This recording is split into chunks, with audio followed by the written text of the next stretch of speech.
ఏంటి తమ్ముడు అలా చేయబోయావు? నువ్వేం చేస్తున్నావో నీకు అర్థమవుతుందా? ఇంత అందమైన జీవితాన్ని ఎందుకు మధ్యలోనే నాశనం చేసుకోవాలనుకుంటున్నావు? అసలు మధు అన్న రాకపోయి ఉంటే ఏమయ్యేదో నీకు తెలుసా? ఏంటన్నా జీవితమా? అది అందమైన జీవితమా? అలాంటివేం నాకు వర్తించవు అన్నా. అసలు ఏమైంది తమ్ముడు? ఎందుకు అలా అంటున్నావు? ఇంత చిన్న వయసులో అంత పెద్ద నిర్ణయం ఎందుకు తీసుకుంటున్నావు? అది ఏమైంది తమ్ముడు? నన్ను నా బాధను పట్టించుకున్నాడు ఎవరూ లేరన్నా. అసలు ఏమైంది తమ్ముడు? నిన్ను అంతగా బాధ పెట్టేది ఏమిటో నాకు చెప్పు తమ్ముడు. సరే అన్న, నేను ఎంతో చెప్పాలని ట్రై చేసినా సరే మా ఫ్రెండ్స్ ఎవరు సరిగ్గా పట్టించుకున్నారు కాదు. కానీ మీరు ఇంతలా అడుగుతున్నారు కాబట్టి మీకు చెప్తానన్నా. సరే చెప్పు తమ్ముడు. మొదట్లో బాగానే చదివానన్నా, కానీ ఫ్రెండ్స్ని స్టడీస్ని బ్యాలెన్స్ చేయలేకపోయాను. ఇలా బ్యాలెన్స్ చేయలేకపోవడం వల్ల నా స్టడీస్ స్లో అయిపోయాను. ఆ తర్వాత మా లెక్చరర్స్ కూడా నువ్వెందుకు పనికిరావు అని తిడుతుండేవారన్న. ఈ విషయం నన్ను చాలా బాధ పెట్టాయి. నా ఫ్రెండ్స్ ఎవరికైనా చెప్దామంటే అసలు ఎవరూ పట్టించుకున్నారు లేరన్న.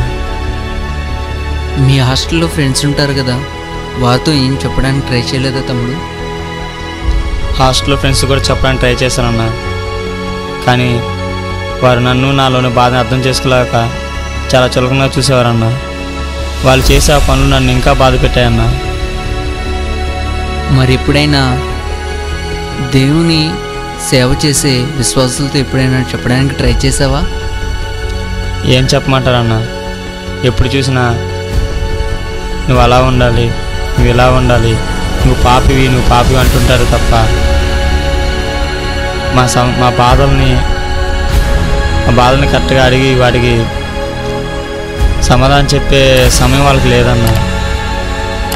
అవును తమ్ముడు, వాళ్ళు కూడా దేవుని సేవలో వాళ్ళ జీవితాల్లో బిజీ అయిపోయారు తమ్ముడు. అవునన్నా, కరెక్టే.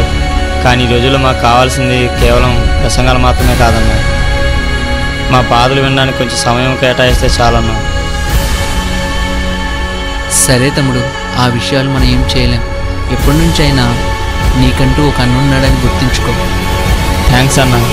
ఎప్పటి నుంచో ఎదురు చూస్తుంది ఇలా నా బాధలు పంచుకునే వారి కోసమే అన్న. ఏం పర్లేదు తమ్ముడు. తమ్ముడు, నువ్వు ఎప్పుడైనా గుర్తుంచుకోవాల్సింది ఒక విషయం ఏంటంటే, యేసుక్రీస్తు మనల్ని ప్రేమించి మనల్ని అర్థం చేసుకోవడానికే పరలోకం నుండి భూలోకానికి వచ్చాడు. ఆయన నిన్ను అర్థం చేసుకోగలడు, నీకు సహాయం చేయగలడు. ఆయనలాగా అర్థం చేసుకోగలిగిన మంచి స్నేహితుడు ఎవడు లేరు తమ్ముడు. ఎందుకన్నా ఇంత ఓపికగా నా బాధంతా వింటున్నావు? అసలు రీజన్ ఏంటన్నా? తమ్ముడు, దీని వెనకాల పెద్ద రీజనే ఉంది. యేసుక్రీస్తు భూమి మీద పరిచర్య చేసినప్పుడు ఆయన చాలా బిజీగా ఉండి కూడా సమరయ స్త్రీని, సేనాదయం పెట్టిన వ్యక్తిని, నికోదేముని, ఇలా చాలామందిని యేసు ప్రభు సమయం కేటాయించి వారి బాధలను విని వారిని ఆదరించేవారు. ఆయన యొక్క పరిచర్యలో బోధలతో పాటు మనుషులతో వ్యక్తిగతంగా సమయాన్ని కేటాయించడానికి ఇష్టపడేవారు. నిజమే తమ్ముడు, ఈ రోజుల్లో కూడా మనల్ని వ్యక్తిగతంగా పట్టించుకుని ప్రోత్సహించే పరిచర్య మనకి చాలా అవసరం. అవసరత ఏంటో మనకు తెలిసింది కాబట్టి మనతోనే దీన్ని మొదలు పెడదాం పదా తమ్ముడు. అలాగే అన్న, నిజంగా ఇప్పుడు నాకు చాలా సంతోషంగా ఉందన్న. నా బాధలన్నీ మీతో చెప్పుకున్నాను కాబట్టి నాకు చాలా రిలీఫ్గా ఉందన్న. నీలాంటి ఒక అన్న ఎప్పుడో ఉండుంటే నాకు ఫెయిల్యూర్ అనేది తెలిసేది కాదన్న. నేను చనిపోను కూడా అనుకునేవాడు కాదన్న. థ్యాంక్ యూ వెరీ మచ్ అన్న.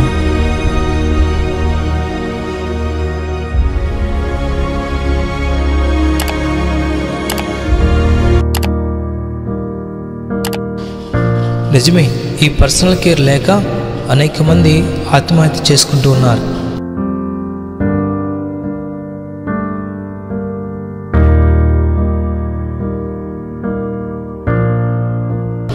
మన భారతదేశంలో ప్రతిరోజు 242 మంది పురుషులు, 129 మంది స్త్రీలు ఆత్మహత్య చేసుకుంటూనే ఉన్నారు.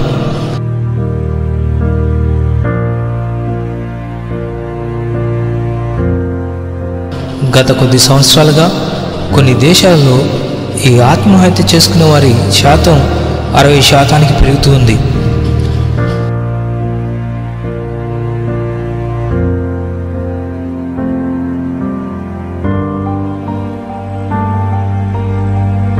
మన భారతదేశంలో కూడా 15 నుండి 29 సంవత్సరాల గల యవనస్తులే ఆత్మహత్య చేసుకుంటూ ఉన్నారు.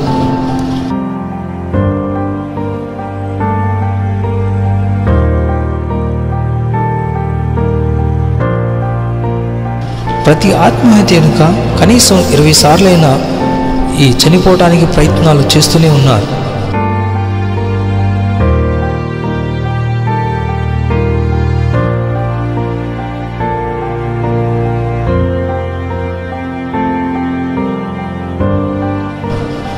ప్రస్తుతం అభివృద్ధి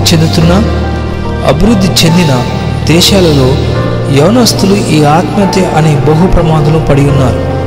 కాబట్టి వీరి గురించి మనం ప్రార్థన చేద్దాం, వ్యక్తిగత శ్రద్ధ తీసుకుందాం.